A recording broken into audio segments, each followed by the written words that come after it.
Rabbil alamin. Wassalatu wassalamu ala sayyidil anbiya'i wal mursalin wa ala alihi wa ashabihi ajma'in. Asyhadu an la ilaha illallah wahdahu la syarikalah wa asyhadu anna Muhammadan abduhu wa rasuluh alladzi la nabiyya ba'dah. Allahumma salli ala sayyidina Muhammad wa ala alihi wa ashabihi ajma'in. Bapak Ibu, rekan-rekan mahasiswa partisipan Mutiara Ramadan Unida edisi 8 Mei 2021 yang kami muliakan. Kembali lagi bersama saya, Sidik Lubis, dalam agenda Mutiara Ramadan kita. Yang alhamdulillah kita senantiasa lakukan bersama narasumber-narasumber yang luar biasa, yang tentunya kita sangat mengharapkan ilmu yang bermanfaat dari mereka. Kita bersyukur kepada Allah dan kita senantiasa bersalawat kepada baginda Rasulullah Muhammad SAW. Baik, yang terhormat Bapak Ibu dosen Universitas Dharma Andalas yang turut hadir dalam agenda Zoom meeting kita pada sore hari ini. Kemudian seterusnya kepada tenaga kependidikan dan rekan-rekan mahasiswa yang saat ini kami lihat jumlahnya sudah mencapai, partisipannya ada sekitar 40 orang dan terus bertambah. Dan yang teramat kita muliakan narasumber kita pada sore hari ini, yakni Bapak Dr. Yefri Zulfikar, spesialis bedah, spesialis urologi konsultan. Yang alhamdulillah sudah aktif sekarang, berada di tengah-tengah kita. Alangkah baiknya kita sapa dulu beliau. Selamat siang Pak Yefri. Selamat sore ya Pak ya. Pak Oh ya Pak. Ya. Assalamualaikum warahmatullahi wabarakatuh. Waalaikumsalam. Alhamdulillah Bapak Yefri sudah merespon dan jaringan juga dalam keadaan bagus dan lancar. Baik, sebelum kita mulai pemaparan materi dari Pak Yefri, nah kita dahulukan dulu agenda kita dengan membaca basmalah. Bismillahirrahmanirrahim. Kita bacakan sedikit CV dari Pak Yefri ya Pak. Nah Pak Yefri saat ini Bapak Dr. Yefri Zulfikar, spesialis bedah, spesialis urologi konsultan. Beliau lahir di Pariaman 6 September 1970 dan merupakan alumni Universitas Indonesia di Jakarta. Dan saat ini beliau menjabat sebagai Direktur Utama Rumah Sakit Universitas Andalas di Limau Manis, Padang. Nah, dan pada saat sore ini kita akan membahas tema yang berjudul Mengenal Diagnosis dan Pengobatan Infeksi Saluran Kemih. Mengenal diagnosis dan pengobatan infeksi saluran kemih. Nah, kami juga lihat datanya tadi Pak Yefri, bahwasanya infeksi saluran kemih atau ISK di Indonesia katanya mencapai 90 sampai 100 kasus per 100 orang ya di Indonesia. Nah, jadi ini sangat menarik apalagi bagi kaum laki-laki ya. Makanya mari kita dengarkan dengan seksama materi yang akan disampaikan oleh beliau. Baik, langsung saja kepada Pak Yefri, kita nanti penyampaian materi dulu dari Bapak sekitar 1/4 jam. Setelah itu kita baru ada sesi diskusi nanti Pak, tanya jawab. Hingga jam 6 sore nanti. Baik, langsung saja kepada Bapak Dr. Yefri Zulfikar, kita persilahkan. Terima kasih Pak Sidik. Assalamualaikum warahmatullahi wabarakatuh. Waalaikumsalam warahmatullahi wabarakatuh. Alhamdulillahirabbil assalatu wassalamu ala asrafil anbiya'i wal mursalin wa ala alihi washabihi rasulillah ajmain amma ba'du. Yang sama-sama kita hormati Bapak Ibu pimpinan dari Unida ini, sama Pak Najbudin nih, Pak Edward, ya, sama Pak. saya Paknya. Kemudian Bapak Ibu dosen yang hadir pada hari ini, juga mahasiswa dan juga mungkin masyarakat umum yang bergabung pada Zoom meeting kita hari ini. Terima kasih Pak Sidik telah memberi kesempatan kepada saya untuk menyampaikan materi dan pada hari ini. Bapak Ibu sekalian, sengaja saya mengambil materi ini karena memang tidak sebagai jabatan sebagai dirut nih Pak Sidik. Kalau sebagai dirut kita saluran kencing nanti infeksinya lain lagi. Karena kebetulan memang saya spesialis urologi yang membedahi saluran kencing ini. Spesialis urologi ini adalah cabang ilmu yang mempelajari saluran kencing pada laki-laki dan wanita, dan juga alat-alat reproduksi untuk laki-laki. Nah, itu nanti cabang ilmunya. Baik Bapak Ibu, kita mulai pemaparan ini. Saya sudah sampaikan kepada Pak Moderator tadi, juga pada Pak Ed dan Pak Nat, kita tidak pakai PPT, karena supaya kita lebih komunikatif penyampaiannya. Yang pertama, infeksi saluran kemih ini atau biasa disebut dengan ISK dalam bahasa Indonesianya, atau bahasa Inggrisnya UTI, urinary tract infection. Nah, kalau Bapak Ibu lihat itu sama saja. Itu definisinya adalah infeksi yang mengenai semua saluran kemih, mulai dari atas yaitu ginjal, kemudian sambungannya ureter, kemudian sambungannya lagi kandung kemih, kemudian sambungannya ada prostat pada laki-laki, dan kemudian sambungannya uretra, saluran kemih yang di luar pada laki-laki dan wanita. Jadi dimanapun level infeksinya, itulah yang disebut dengan ISK. Jadi ISK ini ada ringan, sedang, dan berat. Jadi kalau yang sangat ringan sekali Bapak Ibu bisa tanpa gejala. Pasien sudah SK tapi tanpa gejala. Kemudian ada lagi dengan gejala ringan. Nah, nanti tergantung di mana level infeksinya. Baik nanti di ginjal, di ureter, di kandung kemih dan sebagainya nanti kita jelaskan. Kemudian ada SK yang berat. SK yang berat nanti bisa mencapai mengenai seluruh organ tadi, sampai terjadinya infeksi yang sangat berat yang kita sebut dengan sepsis. Kalau di urologi ada lagi namanya urosepsis. Nah, kalau di sini udah mendekati nanti keadaan yang koma, bisa menjadi titik akhirnya, menimbulkan kematian kalau tidak kita obati. Kemudian SK ini memang kejadian yang awam pada semua jenis kelamin, terutama kepada wanita. Jadi anak dan wanita sering terjadi infeksi saluran kemih, dan terutama yang tertinggi pada wanita. Kenapa tertinggi pada wanita? Yang pertama karena memang saluran kencing wanita itu pendek. Jadi kemudian cara bersuci yang tidak pas atau membersihkan saluran kencing tidak pas akan membawa kuman yang dari anus ke depan. Jadi pindah ke depan dan terjadilah yang dinamakan ascending infection. Jadi infeksi yang naik dari bawah, bisa kena uretra, bisa kena saluran kemih, kandung kemih, dan juga bisa kalau beratnya sampai ke ginjal. Itu yang kita takutkan kalau udah mulai sampai ke ginjal. Kemudian jenis kelamin laki-laki. Kalau laki-laki sering prostatnya yang bermasalah. Jadi radang-radang prostat, gangguan yang tidak nyaman, yang kita sebut dengan gejala kandung kemih di bawah, misalnya terdiri dari sering kencing gejalanya, frekuensi, kemudian susah menahan kencing, urgensi, buru-buru mau kencing, kemudian sering kencing malam hari, nokturi, kemudian kencingnya nyeri, disuri. Nah, itu gejala-gejala yang biasanya kita sebut dalam ISK, dan lokasinya memang tergantung semuanya di mana organ yang dikenai. Kemudian Bapak Ibu sekilas juga tentang infeksi saluran kencing pada anak-anak. Nah, jadi pada anak-anak laki dan wanita yang mana lebih sering? Pada yang sering terjadi ini pada anak laki-laki malah. Jadi anak laki-laki di sini jika anak demam, biasanya Bapak Ibu pasti melihat batuk atau tidak. Nah, jadi pada anak laki-laki jika terjadi pilek dan sebagainya, biasanya penyebabnya adalah infeksi saluran kencing. Nah, gejala pada anak-anak ini bisa terjadi nanti anak-anak malah nafsu makan, demamnya rutin. Jadi kalau ada yang mengeluh nanti anak saya, ponakan saya, cucu saya rutin demam tiap bulan. Nah, itu enggak ada yang terjadi rutin kecuali arisan. Nah, jadi kalau demam enggak ada rutinnya, kalau penyakit enggak ada rutin-rutin sekali sebulan. Nah, kalau sudah seperti itu, perlu kita pikirkan ada penyakit pada anak-anaknya.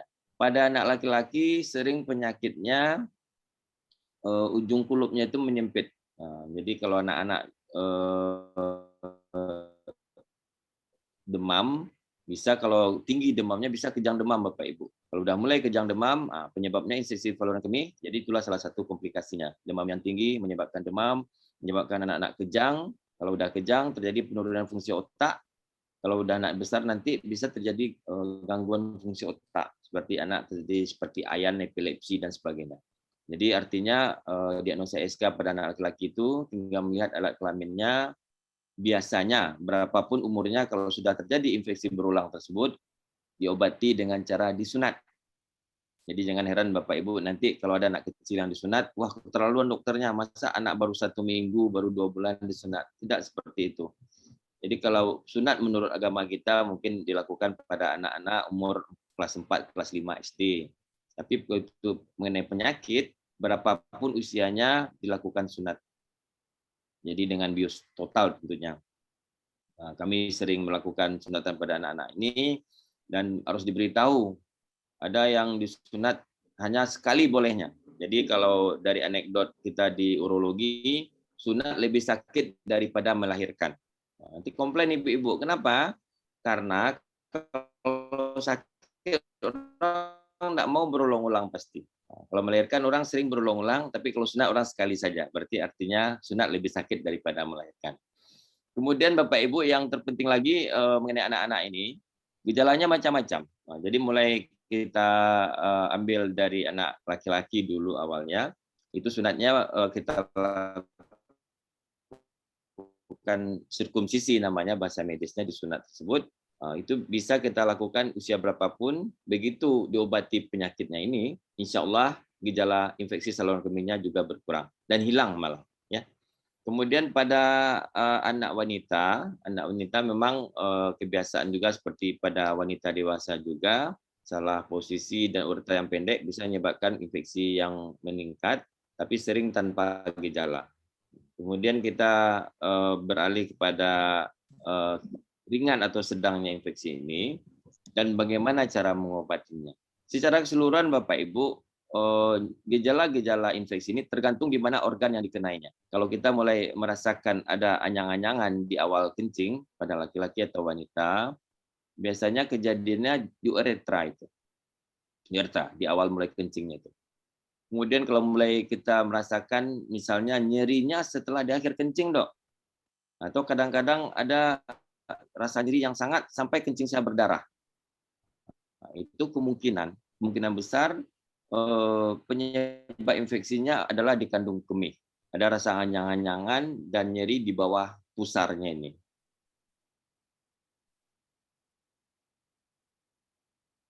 Ya, baru kemih. Pada ibu-ibu ini sering terjadi infeksi ini sampai pasien pun susah kadang-kadang menahan kencingnya. Kadang-kadang dengan ketawa sebentar saja, dengan tekanan ketawa di atas, di bawah bunyi juga tuh, keluar juga kencingnya.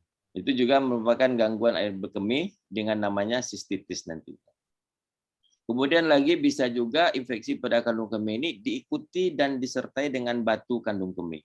Jadi batu kandung kemih bisa juga terjadi, gejalanya biasanya nyeri di akhir kencing. Nyeri di akhir kencing. Jadi kencing dulu, tidak ada masalah. Jadi logikanya Bapak Ibu, di saat batu airnya penuh, batunya ngapung. Nah, di akhir mau habis kencingnya, cep, dempet dengan dinding dari kandung kemih, disitulah muncul nyerinya. Dengan adanya batu ini memang kalau kita namanya siklus setan yang tidak bisa kita putus itu, infeksi, nanti batu, terjadi infeksi lagi, kandung kemih, dan terjadi batu lagi. Nah, kemudian matrik-matrik yang penyebab batu ini umumnya nanti bisa dari kalsium yang tinggi, bisa jadi asam urat yang tinggi, bisa oksalat yang tinggi, dan banyak nanti tergantung zat gizinya. Tapi hasil akhirnya bisa menyebabkan infeksi di kandung kemih pasien. Jadi kemudian infeksi kandung kemih ini tadi sudah disampaikan, mulai kita ambil dari bawah tadi uretra. Uretra tadi samping infeksi itu bisa juga uretra yang di depan tadi itu terjadi pada penyakit hubungan seksual, ya, penyakit menular seksual. Jadi kalau ada misalnya anak-anak muda Bapak Ibu ketahui setiap pagi muncul duh tubuh pagi hari berupa nanah, itu kita duga uretritis radangnya. Kalau zaman dulu di Indonesia banyak radang-radang seperti itu, radang-radang gonore namanya. Ya, biasanya muncul duh tubuh di pagi hari. Yang muncul bercak muncul di celana dalamnya atau anak-anak muda seperti itu. Jadi para mahasiswa Itu biasanya orang-orang dengan pertama memang betul-betul infeksi tanpa adanya hubungan dengan pasangan yang tidak sah. Tapi yang kebanyakan kalau udah mulai muncul nanah tersebut, kita duga penyakit atau penyakit hubungan seksual tadi, itu biasanya ada riwayat dan dia tidak berhubungan dengan bukan istrinya. Itu kejadiannya. Biasanya kalau dokter kita menanyakan di depan istrinya, pasti bapak-bapaknya nak mengaku. Jadi kita menanyanya, disuruh keluar dulu ibunya, tanya yang intensif tentang ini. Kemudian di samping tadi infeksinya naik dari bawah ke atas tadi ke kandung kemih, bisa juga di ureter. Jadi ureter ini adalah sambungan antara ginjal dan kandung kemih, ada talinya itu. Itu namanya ureter atau tali ginjal namanya kalau bahasa awamnya. Itu nyerinya juga sering sampai hilang-hilang timbul nyerinya. Kolik hilang timbul, kadang nyeri, kadang hilang, kadang nyeri, kadang hilang. Biasanya di daerah pinggang. Nah, nyeri-nyeri yang hilang timbul di daerah pinggang ada masalah. Salah satunya penyebabnya adalah infeksi kandung kemih pada ureter ini. Dinamakan dengan bahasa medisnya ureteritis. Bisa juga ada batu kecil yang nyangkut. Bisa juga Bapak Ibu yang sering makan jengkol, yang hobi makan jengkol, itu merupakan keracunan jengkol, intoksikasi jengkol, bisa seperti itu. Kemudian yang tertinggi lagi itu adalah infeksi pada ginjal. Infeksi ginjal ini namanya nefritis, radang ginjal. Nah, di sini banyak permasalahan nih Bapak Ibu. Radang ginjal bisa glomerulonefritis, bisa gejalanya itu kencing seperti cucian air daging. Kencing sepanjang-panjangnya. Seperti cucian air daging. Bisa seperti itu. Gross hematuri namanya. Nah, tapi nyerinya tidak menjalar kemana-mana, nyerinya pasti di pinggang kita. Kalau yang sakit kanan biasanya nyeri di pinggang kanan. Kalau sakit kiri nyeri di kiri.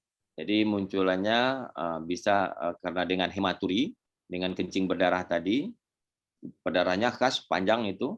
Kemudian ada lagi hanya ditemukan kencing seperti warna pink. Jadi kalau udah ada kelainan saluran kencing, kencing berdarah, mulai dari warnanya semu merah sampai merah pekat, kita udah menduga kemungkinan kejadiannya sepanjang itu bisa, sepanjang saluran kencing. Nah, kemudian ada lagi yang terakhir, misi di ginjal ini bisa menimbulkan nanti penyembuhan terbentuknya jaringan-jaringan parut. Jaringan-jaringan parut ini suatu saat nanti akan bikin kita hipertensi. Jadi dengan infeksi bisa terjadi infeksi.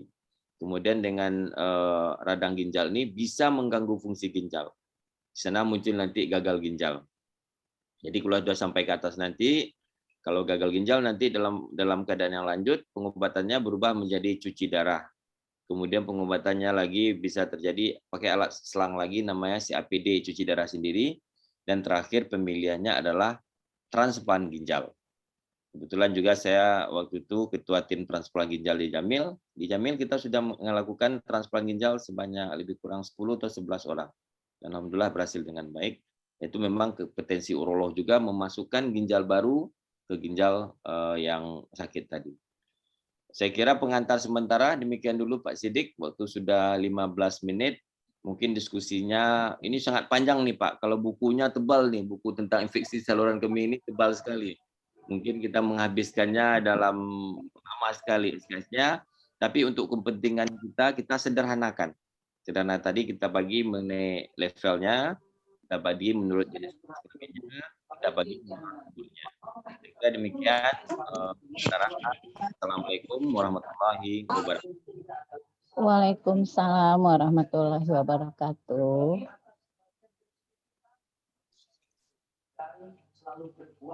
Mute Sidik, mute. Pak Sidik. Mute, termute. Oh ya. Ya, kita ulangi. Waalaikumsalam warahmatullahi wabarakatuh. Ya, terima kasih banyak Bapak Dr. Yefri atas penyampaiannya. Ya, ini luar biasa sekali dan sangat menarik untuk kita ketahui bersama. Ya, mengingat kita semua di sini pasti melakukan kencing. Ya, maka ini sudah menjadi kebutuhan kita dan tentunya sangat penting untuk kita ketahui. Ya, apa-apa saja terkait cabang ilmu yang sedang kita bahas saat sekarang ini. Nah, kemudian Bapak Ibu dipersilahkan bagi kita bersama yang ingin bertanya. Ya, ini kita bisa konsultasi langsung. Assalamualaikum. Ya. Salam, silakan. Pak Sidik, saya boleh Pak Sidik? Ibu Anet Pak Sidik. Ya, Oh, iya. silakan. Silakan. Halo Pak Sidik. Ya, silakan, Bu. Ya, silakan. Ya, oke. Bismillahirrahmanirrahim. Assalamualaikum warahmatullahi wabarakatuh. Assalamualaikum warahmatullahi wabarakatuh. Terima kasih Pak Dokter, paparannya sangat menarik sekali. Pertanyaan saya sederhana Pak Dokter. Seandainya saya sebagai seseorang yang tidak mengalami hal-hal atau ciri-ciri infeksi saluran kemih tadi, tapi ingin safe gitu Pak Dokter, dengan untuk mengetahui karena mungkin karena saya mengkonsumsi rutin obat misalnya obat hipertensi mungkin atau obat diabetes mungkin. Nah, bagaimana untuk mengetahui ada infeksi di saluran kemih itu karena berurutan ya Pak Dokter dari bawah sampai ke ginjal. Nah, khawatirnya orang awam kan mengatakan kalau sering mengkonsumsi obat dampaknya ke ginjal. Nah, bagaimana cara kita sebagai orang biasa ini untuk mengetahui itu dengan apakah bisa dengan periksa darah? Nah, apa itu yang diperiksa Pak Dokter? Demikian Pak Dokter, terima kasih. Assalamualaikum warahmatullahi wabarakatuh. Waalaikumsalam warahmatullahi wabarakatuh.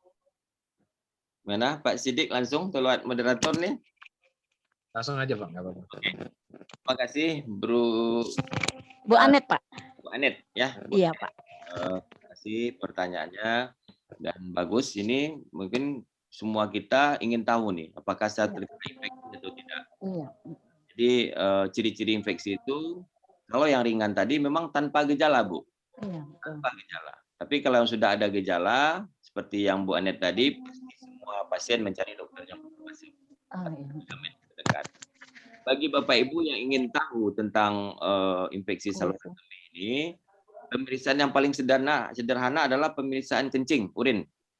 Urin. Diambil untuk menentukan infeksi atau tidaknya dilihat dari sel darah putihnya. Leukosit namanya. Leukosit itu normalnya tidak ada, kalau diduga banyak tergantung labornya. Rata-rata kalau leukositnya udah mulai 5 per lapangan pandangan itu sudah dianggap mulai ada infeksi, Bu. Leukosit atau sel darah putih itu kalau udah di 5 atau lebih itu sudah dianggap infeksi. Tapi infeksi ini kalau tanpa gejala, nanti sambungannya juga tanpa pengobatan, Bu. Jadi permasalahannya banyak psikis pasien, begitu tahu beliau infeksi, pikirannya udah kemana-mana. Oh nanti saya ini, anak saya masih kecil, dok nangis di depan saya. Padahal nanti dengan terapi kita cukupkan hidrasi, cukup minum 2 liter per hari, menjaga kebersihan tubuh. Diulang lagi minggu depan langsung negatif tuh, Bu. Oh, gitu.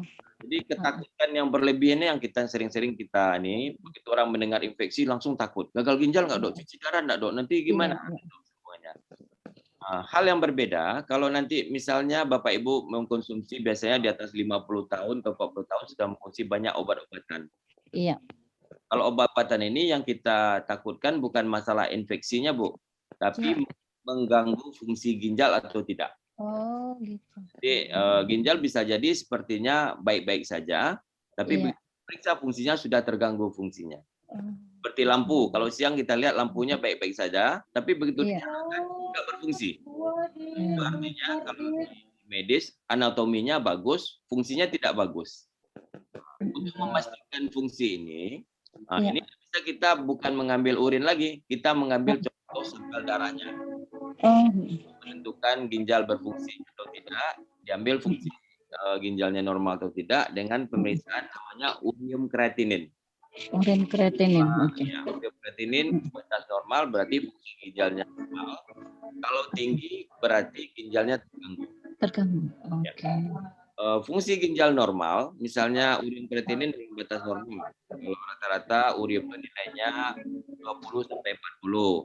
Nah, 0,1, 0,2. Kalau agak tinggi sedikit, itu belum tentu juga gagal ginjal. Bisa jadi pasien cairan, begitu urinnya normal, kreatininnya terganggu, kita ulang lagi dengan cairan seperti tadi, bisa normal. Artinya untuk seperti ini, kalau kita tidak ahlinya, jangan membuat kesimpulan sendiri. Kesimpulan sendiri, iya. Kita baca yang tidak jelas sumbernya. Iya. Tanyakan ke ahlinya akan datang yang disampaikan. Kalau di Google Oke. Yang tadi tadi Yang pertama untuk SK gejala awal kalau SK, infeksi saluran kemih tadi infeksi kemih. dengan tes urin. Tapi kalau untuk melihat fungsi ginjal setelah makan obat yang berapa lama dan makan Berapa lama? atau tidak, periksa darah untuk menentukan Kreatin. ginjalnya masih berfungsi atau mulai terganggu. Oke. Demikian, Bu. Oke. Oke, terima kasih banyak Pak Dokter keterangannya. Terima kasih Pak. Ya, baik, terima kasih Bapak Dr. Yefri atas jawabannya. Kita masuk ke pertanyaan berikutnya. Ini ada dari Hari Putra Wardana, Pak. Assalamualaikum Pak Dokter, mau bertanya, jadi infeksi saluran kemih itu sangat berbahaya dan dapat mengancam nyawa ya Pak? Ya, oke. Jadi kalau saya ceritakan tadi, dia bisa sederhana, Pak Sidik sama siapa tadi Pak dari Pak Eri ya? Hari, Pak. Hari. Ya, jadi dia bisa sederhana, simple, yang tanpa gejala tadi. Infeksi saluran kemih tanpa gejala, asimptomatik. Itu tidak akan, insya Allah tidak akan mengganggu jiwa. Apalagi akan mengganggu nanti ginjal atau juga mengancam nyawa. Tidak, pada yang keadaan yang asimptomatik tadi. Tapi infeksi ini kalau dibiarkan nanti menjadi mulai menggejala. Nah, setelah ada gejala, didiamkan lagi, naik lagi infeksinya ke kandung kemih.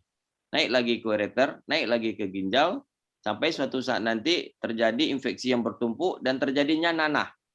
Kalau ginjal sudah nanah, biasanya nanti fungsinya sudah mulai diragukan. Ginjal kita memang dua, tapi kalau salah satu tidak berfungsi dan satu lainnya berfungsi, urium kreatininnya masih normal. Nah, itu kita harus hati-hati juga. Urium kreatinin normal itu artinya yang pertama adalah kedua ginjal dalam batas normal. Yang kedua artinya urium kreatinin normal, salah satu ginjal pasti normal.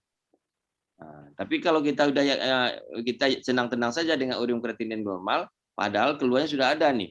Ini pinggang sudah nyeri, pinggang kanannya udah mulai terbentuk sering demam, udah mulai terbentuk seperti bisul, sudah meletus lagi keluar nanah atau kencingnya udah mulai keruh. Urium kreatinin normal, kita tetap waspada. Jadi artinya walaupun di tempat lainnya normal, ada tempat lain yang membuat keadaan menjadi abnormal. Kalau ginjal nanti dibilang, oh kencing saya masih cukup dok. Kan memang ada ginjalnya yang satu sisi lagi yang berfungsi baik. Jadi artinya walaupun ginjal kanan tersumbat-sumbat, terjadi kelainan apapun, tapi selagi ginjal kirinya normal, itu urium kreatinin di darah masih normal. Nah ini yang kita takutkan. Kalau dengan ada gejala, alhamdulillah. Kalau tanpa gejala, ternyata setelah difoto nampak batu yang begitu besar, akhirnya keputusannya bukan mengangkat batu, tapi keputusannya akhirnya mengangkat ginjalnya. Jadi itu Bapak Ibu, bisa kita anggap ringan, bisa kita anggap samping beratnya. Sampai sepsis ini ada kuman, jadi sepsis yang dinamakan ini sepsis yang berat itu seperti demam tinggi sampai orang tidak sadarkan diri. Yang ini tanda-tandanya nanti kalau dibiarkan terus, angka kematiannya tinggi Bapak Ibu. Nah, untuk saluran kencing namanya urosepsis. Apa tandanya? Yang pertama diperiksa kuman di kencingnya, misalnya kuman A. Kemudian diperiksa lagi kuman di darahnya, juga kuman A. Itu betul-betul diduga sepsisnya ini, infeksinya ini yang berat ini disebabkan oleh infeksi saluran kemih. Kenapa? Buktinya kuman di urin sama dengan kuman di darah. Nah, kalau udah mulai infeksi seperti itu, memang berat itu Bapak. Jadi Pak Ari, yang penting kalau tidak ada gejala, tidak ada masalah sebenarnya. Tapi kalau ada misalnya Bapak Ibu ada waktu luang, agak sekali setahun untuk medical check up, sangat dianjurkan untuk membuat screening ini. Saya kira demikian Pak Sidik. Baik Pak. Ya, terima kasih Pak atas jawabannya. Kita masuk ke pertanyaan selanjutnya dari Ibu Dekan, Ibu Dr. Asniati. Assalamualaikum Pak, terima kasih sharing ilmunya. Apa benar seperti yang disampaikan oleh Ustadz Danu, semua penyakit yang kita idap adalah disebabkan oleh sifat dan tingkah laku kita sendiri, oleh habits berarti Bu, oleh habits kita. Nah, contohnya gagal ginjal disebabkan karena biasanya mempunyai sifat pemarah, akan tetapi juga punya sifat penakut pada orang lain. Silakan Ya. Pak. Terima kasih Bu Dekan, Bu Asniati. Pertanyaan yang sangat menarik nih Bu. Ini memang sering ditanyakan ke saya. Ya, memang karena cabang ilmunya beda Bu Dekan ya. Kalau kita menganggap semua perilaku, tapi kita di kedokteran memang tahu itu ada penyakit namanya psikosomatik. psikosomatik ini, penyakit jiwa akan menimbulkan kelainan pada badannya. Misalnya, mahasiswa mau ujian stres, muncul mah terus. Atau ada yang diperiksa, datang KPK, diperiksa, muncul gejala pusing-pusing. Itu yang psikosomatik. Nah, tapi kalau ini karena dilakukan karena tingkah laku, ini saya juga susah menjelaskannya Pak Sidik. Nanti diadu-adu nanti nggak nyambung nanti. Nah, biasanya kadang-kadang saya mendengar ada ustadz-ustadz baru orang menanya, ditanya, oh, ada nggak melawan ke suami, ada nggak melawan ke orang tua?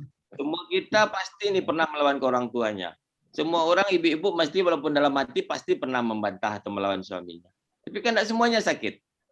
Jadi kalau kita orang ilmiah pasti kita membutuhkan data ilmiah. Bisa jadi yang disampaikan ustadz-ustadz itu benar semua dari segi agamanya. Saya tidak terlalu paham tentang ilmu-ilmu itu. Tapi yang jelas kalau dari segi kedokterannya ada etiologi, ada penyebabnya. Jadi ada asapnya itu pasti ada penyebabnya. Misalnya Bapak Ibu cerita demam itu kami belum penyakit namanya kalau dokteran. Demam itu masih gejala. Seperti asap, pasti ada apinya. Jadi kalau orang demam kan bisa demam karena malaria, demam karena infeksi saluran kencing, demam bisa karena COVID, demam bisa infeksi saluran nafas. Jadi banyak. Jadi demam belum diagnosa bagi kedokteran. Demam adalah diketahui nanti demam seperti ini. Ada demam lagi ini dijelaskan lagi nih Bu. Demam menggigil sekali 3 hari. Baru pulang dari Mentawai. Kemungkinan demam karena malaria. Kemudian demam tinggi, umumnya malam hari, lebih dari seminggu. Kemungkinan diperiksa laboratorium nanti kemungkinan demam karena tipus. Nah, jadi artinya kalau kita bercerita tidak mungkin kami menduga semua penyakit karena tingkah laku ini Pak. Karena kita tidak diajarkan seperti itu. Jadi kalau diadu Bu Dekan nih saya nggak bisa juga komentarnya ini. Mungkin orang mempunyai ilmu masing-masing kita hormati. Tapi kalau di medis kami yang jelas ada gejala, ada anamnesis, kita wawancara dulu pasiennya. Kita lakukan pemeriksaan fisik, kemudian kita tegakkan diagnosis kerjanya dengan ilmu-ilmu kita tadi ini. Tapi kalau pasien diam saja, diam semuanya, kita nggak ngerti juga penyakitnya, Bu. Tapi kalau dibilang nanti, misalnya, apa yang contoh penyakitnya yang membuat pasien dengan anamnesa atau wawancara yang baik, bisa menentukan penyakit, Bapak Ibu. Misalnya contoh seperti ini. Pasien datang demam. Kemudian dia datang dengan keadaan mulut kaku. Mulut kaku seperti orang kejang. Kalau tidur melengkung itu badannya. Tapi masih sadar. Ditanya lagi, apa riwayatnya? 3 hari yang lalu atau seminggu lalu saya tertusuk besi paku yang karatan. Tidak pernah diimunisasi tetanus. Nah, jadi kita bisa menduga kemungkinan diagnosa pasien yang datang ke IGD seperti itu adalah tetanus. Jadi tetap gejalanya Pak Sidik. Saya tidak berani nanya nih. Ada Bapak ini selama ini pergaulan tidak baik, ini saya tidak berani nanya itu. Kalau kita dibangun dengan anamnesis seperti itu. Karena di agama kita, Ibnu Sina pun menegakkan diagnosis itu berdasarkan ditanya pasiennya, diperiksa badannya, baru muncul diagnosis Pak. Kalau dari jauh-jauh atau ininya mungkin ada lagi ilmu yang lain yang memang tidak bisa kita adu, bisa jadi ada ilmu lain yang belum kita pelajari. Saya kira demikian aja Bu Dekan, nanti terlalu panjang polemiknya nggak nyaman juga nanti semua orang mendengarnya nih. Karena kita semua mempunyai aliran yang beda-beda Bu. Nah, tapi yang paling penting sekali lagi, kalau udah ada ahlinya, sebaiknya ditanya ke ahlinya. Jadi kalau kita di dunia pendidikan, pasti ahlinya jelas. Ada S1-nya, ada S2-nya, ada S3-nya. Ada spesialisnya, ada konsultannya. Demikian Bu Dekan, Pak Sidik. Terima kasih. Ya, terima kasih banyak Pak atas jawabannya. Baik, dari sudah jam 6 ya, jadi kita sepertinya tutup dulu untuk sesi. Sidik, kasihan mahasiswa satu ini ada pertanyaannya. Banyak boleh Pak. satu Pak Direktur. Assalamualaikum dari ini S1 Latifah ini satu aja. Assalamualaikum warahmatullahi wabarakatuh. Salam. Nah ini Pak Direktur, ini kan terkait dengan kesehatan Jam 6 kok. Jadi ini bos kita nih. Ya, coba. Terkait dengan kesehatan ginjal dan onkologi ya Pak Direktur. Ya Pak Didi. Ini Pak Didi, ini Pak Yop. Ya. Minimalisasi batu ginjal yang ada di dalam ginjal itu bagaimana secara sederhana untuk mengetahuinya Pak? Dan kemudian bagaimana meminimalisasinya? Oke, terima kasih Pak Dedi. Jadi Pak Dedi ini memang rekan kami nih di UNAN nih Bu Dekan, Bapak Ibu pimpinan, Bu dosen semua. Beliau membantu saya di rumah sakit di bidang farmasi. Jadi mungkin ditanyakan Pak Dedi ini buat informasi kita semua ini. Bagaimana kita memastikan tahu batu atau tidaknya ya Pak Dedi ya. Jadi Nah, ya sederhananya Pak, kalau yang apa kan kita perlu pemeriksaan yang lengkap gitu kan, tapi yang kiat-kiat sederhana aja. untuk batu secara keseluruhan ditegakkannya misalnya nyeri pinggang Bapak Ibu, nyeri pinggang itu bisa terjadi dari batu ginjal, bisa terjadi dari encok, bisa terjadi dari tulang punggung, bisa terjadi dari saraf terjepit. Itu semuanya nyeri pinggang. Nah, itu yang dimaksudkan Pak Dedi itu gejalanya. Tapi apa yang kita pikirkan nyeri pinggang yang bersumber dari batu, ada clue-nya. Satu, yang pertama harus terjadi gangguan kencing. Yang pertama bisa jadi nyeri pinggang ditambah kencing berdarah. Nah, ada mungkin yang kita pikirkan batu. Yang kedua, nyeri pinggang diikuti dengan ada riwayat keluar batu. Betul, ada orang biasa keluar batu Bapak Ibu. Dia santai aja. Biasa dok nyeri pinggang saya ini kalau udah keluar batu. Berapa ukurannya Pak? Seperti ini katanya biji apa gitu, kacang seperti itu kecil. Kemudian nyeri pinggang yang diikuti dengan riwayat kencing berpasir. Nah, itu bisa kita juga kemungkinan terjadinya batu. Kemudian lagi betul-betul pasiennya memang pernah di ronsen Pak Dedi, dia bawa ronsennya, nyeri pinggang dok, ini fotonya, betul kita duga lagi batu. Jadi sederhana sebenarnya, begitu ada gangguan ginjal atau batu-batu di tempat lain, munculnya pasti saluran tersebut. Kalau ada saluran kemih bermasalah, ada gangguan saluran kemih. Ada kencing berdarah, ada keluar batu, ada keluar kencing nanah misalnya, ada kencing berpasir. Nah, Bapak Ibu bermasalah di saluran cerna, munculnya ke BAB terganggu. BAB berdarah, BAB susah, BAB sekali 3 hari, nah munculnya seperti itu. Jadi benar yang disampaikan Pak Dedi itu, cluenya kalau tanpa pemeriksaan seperti itulah kira-kira. Jadi ada masalah di saluran kemih, kita duga nyeri pinggangnya berasal dari itu. Ada nyeri di bawah pusar, misalnya begitu terjadi gangguan kemih seperti yang sebutkan tadi, kita boleh curiga adanya masalah di kandung kemih. Kemudian lagi yang sederhana lagi, kita periksa urinnya. Urinnya mungkin muncul nanti kristal-kristal asam urat atau kristal-kristal yang banyak, atau ditemukan kalau darah merah munculnya itu namanya itu yang kencing berdarah. Tapi kalau darah putih seperti yang ditanyakan tadi, itu adalah tanda-tanda infeksi. Kalau gabungan banyak sel darah putih dan darah merah, biasanya ditemukan dengan gejalanya ada batu di daerah tersebut. Demikian secara sederhana Pak Dedi. Terima kasih Pak Dedi. Terima kasih Pak. Ya, silakan Sidik. Baik, karena sudah menunjukkan pukul 6, ya sepertinya kita tidak bisa menjawab pertanyaan-pertanyaan dari rekan-rekan yang sudah diajukan di kolom komentar. Ya mudah-mudahan ya tentunya ini pertemuan yang sangat, ya Bu. Pak Sidik siap nih Fitri sama Latifah nih. Oh gitu. Ya, dia bilang apakah ada cara lain tidak minum obat? Karena dari tes urinnya dia infeksi kantung kemih nih dari Latifah. Kemudian yang dari Fitri karena minum vitamin masa pandemik urinnya menjadi sangat kuning. Berbahaya nggak Pak? Kesian nih yang dua nih. Terima kasih Pak. Makasih Sidik, sorry. Ya, Oke, Bu Dekan, kita bantu aja Bu Dekan ya. Yang pertama, tidak semua perlu diobat dengan antibiotik, Bu. Jadi yang tadi apalagi kalau pengaruh obat, seperti warna obat, begitu obatnya stop, udah selesai tuh penyakitnya. Nah, kemudian ada lagi nyeri-nyeri karena tinggi minum obat vitamin C, nyeri, begitu di stop vitamin C dosis tingginya, hilang lagi nyerinya. Tidak perlu diobati. Jadi artinya semua yang penyebabkan kelainan ini harus tahu warna-warna kencing pun menentukan nanti. Kalau warna kuning biasanya ini. Kalau pasien-pasien lagi minum obat TBC itu kencingnya merah, Bu. Bukan kencing darah itu. Kencing yang warnanya berubah karena pengaruh obatnya. Dipampisin biasanya. Begitu di stop obatnya selesai. Jadi artinya sekali lagi mohon jangan buat kesimpulan sendiri. Saya infeksi ini langsung menangis, tidak bisa kuliah lagi ini akan ini, tidak seperti itu. Jadi kalau ditanya ke ahlinya semua ada jalannya. Di fase ini selesai dengan tanpa obat. Seperti saya ceritakan tadi, asimptomatik tanpa obat. Yang ringan pun bisa kita atur obatnya, tidak perlu antibiotik. Tapi begitu terbukti adanya kuman, baru antibiotik. Jadi kalau Pak Dedi, kalau dokter kasih antibiotik itu, beliau marah itu. Tidak perlu. Kalau demam, ya obatnya paracetamol anti demam. Kalau nyeri, ya obat nyeri. Kalau pasien sekarang demam, langsung minum antibiotik. Itu yang bermasalah. Begitu antibiotik tidak pada tempatnya diminum, suatu saat kita butuh antibiotik tersebut tidak mempan lagi. Itu namanya yang kebal atau resistensi tadi. Saya kira demikian Bu Dekan, Pak Sidik. Baik Pak. Gimana Bu? Sudah. Cukup. Terima kasih Pak. Terima kasih Pak Sidik. Baik. Baik Bapak Ibu semua partisipan Mutiara Ramadan Nida, tentunya sangat banyak ya yang pengen kita dengar dari Bapak Dr. Yefri.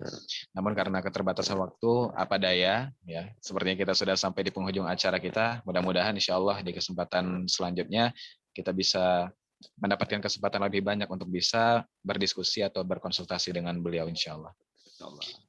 Baik Bapak Ibu semuanya, ya sudah banyak pemaparan dari beliau tadi yang ya sulit juga untuk disimpulkan karena semua yang beliau sampaikan penting semua gitu. Jadi sulit untuk disimpulkan. Ya insya Allah kita sudah sama-sama dengar. Ya mudah-mudahan apa yang beliau sampaikan memberikan manfaat yang besar bagi kita dan kita ucapkan terima kasih sebesar-besarnya kepada Bapak Dr. Yefri Zulfikar. Nah baik Bapak Ibu, kita sudah sampai di penghujung acara kita. Ya.